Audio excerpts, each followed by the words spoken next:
It's time for another episode of everyone's favorite show, Know Your Czars. That's right, everyone. It's time for your favorite game, Know Your Czars, the most fun you can have watching your country disintegrate.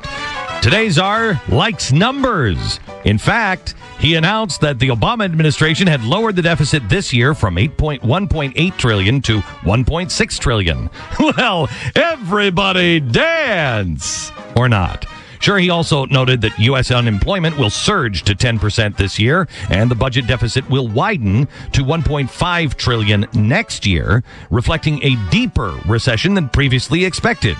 And that the economy will shrink 2.8% this year, worse than the 1.2% contraction projected way back in May. But it is clear that this guy is great with numbers because he's a real cost cutter. Any guesses who this guy might be? Is it Bernie Madoff? Sorry. No, not Bernie Madoff. Let me give you another hint. These big deficit savings are from their own estimates, so we can see how accurate they are. Sure, we're already about 18% higher than the top end of their unemployment estimates. Top end, we're already 18% higher. But is that because they were completely wrong about how their stimulus plan would work? Could it be that the plan actually made things worse? Of course not. This czar says, quote, this administration's economic projections show that we have inherited a deeper recession than understood, end quote. Yes, it's their favorite word in the entire universe, inherited. By the way, you won't be getting anything inherited very soon under these people. They inherited that $1.6 trillion deficit. So there was nothing they could do about it. They had to spend more this year to turn it around in the future. Now that is financial optimism. Any guesses who this czar might be? Is it Ken Lay? Ooh, sorry. I'll give you another hint. In 2008, George Bush had the all-time record deficit in history. People like me bashed him for it. Barack Obama is crushing that record this year. But here's the detail that our czar forgot to mention. Even by Barack Obama's own estimates, at no time in the next 10 years is Barack Obama able to do better than President Bush's worst year.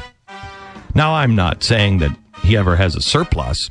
I'm saying his deficit is worse than Bush's worst year for every single year in his first term, his second term, and the first half of, well, I would say Joe Biden's term, but it'll probably be just the rest of Barack Obama's lifetime term. Today's czar shows the best year will be a deficit of $739 billion in 2015. If everything is as rosy as he says it will be.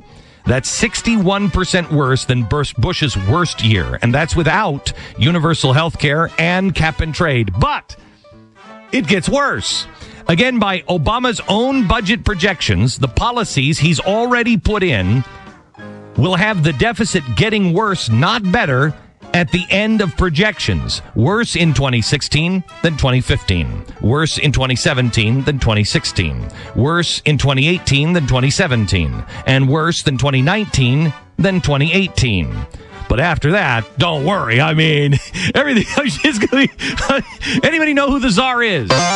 Is it the state of California? Oh, very, very close. Is it Mark Rich?